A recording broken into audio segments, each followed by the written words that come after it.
Saudaraku, terima kasih untuk respons di video yang terakhir ketika saya bertanya hukuman apa sih yang paling tepat untuk orang-orang yang melanggar PSBB dengan mudah dan serampangannya. Tentu bukan mereka yang bekerja ya, itu dua hal yang berbeda. Jawaban-jawaban yang menarik, ada yang mengatakan harus diberi denda, diberi push up yang tegas gitu ya. Seperti polisi di India dipukul dengan rotan gitu ya. Tapi ada juga yang mengatakan bahwa diberikan tugas atau ditempatkan di rumah sakit sehingga mereka merasakan apa yang para tenaga medis rasakan ketika mereka harus meninggalkan keluarga, bahkan ada yang dapat cibiran gitu ya. Ketika mereka pulang, mereka nggak boleh lagi pulang karena takut membawa virus dan sebagainya. Ada dampak-dampak sosial yang dirasakan oleh para dokter dan tenaga medis di rumah sakit yang mengurus pasien COVID-19.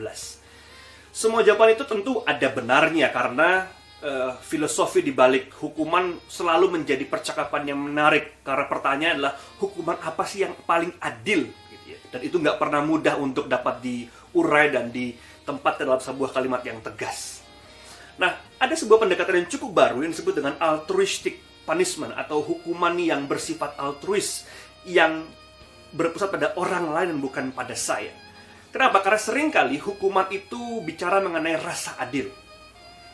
Kalau dia melakukan A, maka apa yang bisa membuat aku merasa adil adalah hukuman yang juga setimpal dengan A. Ini disebut dengan retributive justice gitu ya. Dan ketika itu terjadi, maka ada unsur emosi di dalamnya. Nah, altruistic punishment bicara mengenai ketika ada pelaku, ada korban, maka orang yang memberi hukuman adalah orang yang ketiga yang netral. Dengan demikian, maka ada aspek empati baik terhadap si korban maupun si pelaku. Nah, ini bertujuan agar dengan demikian ketika emosi atau amarah tidak ada di dalam sebuah hukuman, maka hukuman itu bersifat pembelajaran, bersifat transformatif dan bukan mematikan seseorang. Punishment is pain. Dan karena dia painful, maka dia perlu dihindari. Karena painful berarti bisa menimbulkan luka yang baru, dan luka yang baru bisa menimbulkan trauma, dan trauma bisa menimbulkan sebuah retakan sosial yang lebih jauh. Contoh yang paling mudah ketika para orang tua menghukum anaknya, seringkali dan baru-baru ini katakanlah demikian, orang tua menghukum tidak dengan cara yang keras dan mematikan, namun diberikan satu tugas yang baru supaya dia bisa belajar akan kehidupan ini. Belajar hal-hal baru melalui kehidupan ini. Altruistic punishment juga punya perspektif apa yang disebut dengan restoratif, yaitu sebuah hukuman yang bersifat membangun dan menumbuhkan kehidupan di sekitar kita.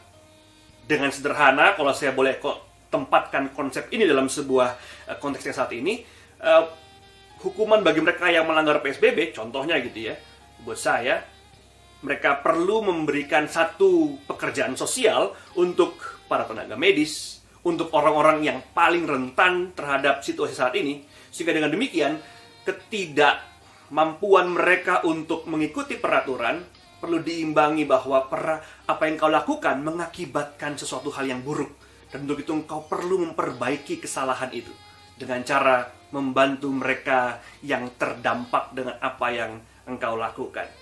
Membantu orang banyak menjadi satu pilihan, agar dengan demikian hukuman tidak bersifat menyakitkan, walaupun itu berat. Tidak bersifat menyakitkan, namun bersifat memberikan satu wahana baru bagi manusia untuk berbuat kepada sesamanya. Melaluinya kita harapkan bahwa orang menjadi sadar bahwa oh iya ya, apa yang saya lakukan ternyata berdampak bagi yang lain.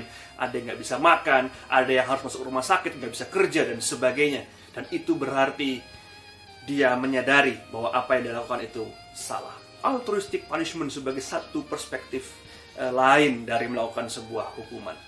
Nah, kekristenan sebetulnya secara mendalam gitu ya, katakan demikian, punya sifat-sifat altruistic punishment ini.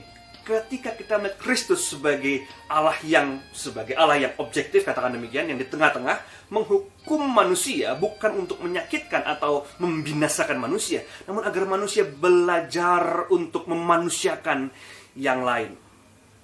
Efesus 1 ayat 7 dan 8. Sebab di dalam Dia dan oleh darahnya kita beroleh penebusan, orang-orang yang tidak ditebus oleh Allah, yaitu pengampunan dosa menurut kekayaan kasih karunia-Nya. Kita merasakan kasih karunia pengampunan, untuk itu kita perlu memberikan kasih karunia yang sama terhadap yang lain. Memberikan pengampunan yang lain. Dan itulah tujuan utama dari hukuman. Agar si pelaku berubah dan tercerahkan dalam kehidupan ini. Agar kasih karunia Allah yang kita nikmati juga dinikmati oleh banyak orang. Bahwa saya sebagai orang pendosa pun diberi kesempatan oleh Allah. Diberi jalan yang baru oleh Allah.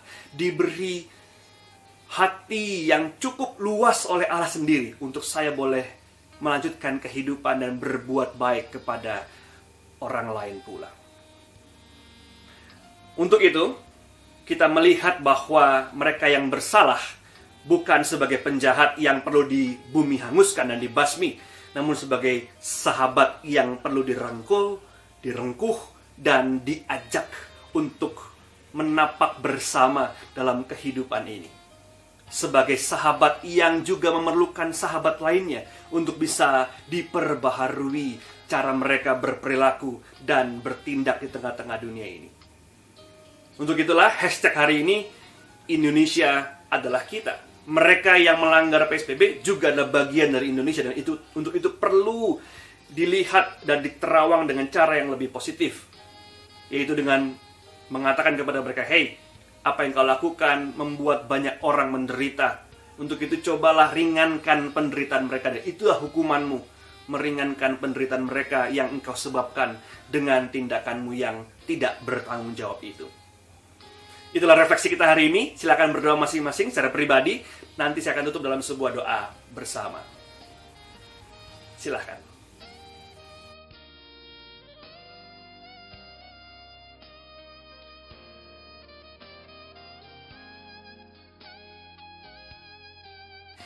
Mari kita berdoa. Ya Tuhan, terima kasih untuk hari ini di mana kami hendak memulai hari dengan satu perasaan dan satu sikap bahwa kami hendak dan senantiasa mencoba untuk melihat orang-orang yang dengan serampangan mencoba untuk keluar dari peraturan juga adalah bagian dari bangsa ini yang perlu kami tegur, namun perlu juga kami perbaiki cara mereka berpikir, cara mereka bertindak.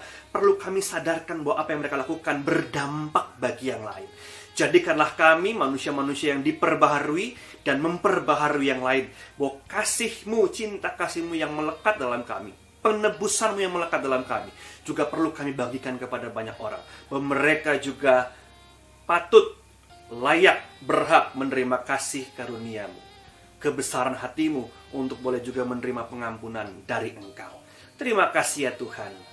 Amin. Tuhan memberkati kita semua. Amin.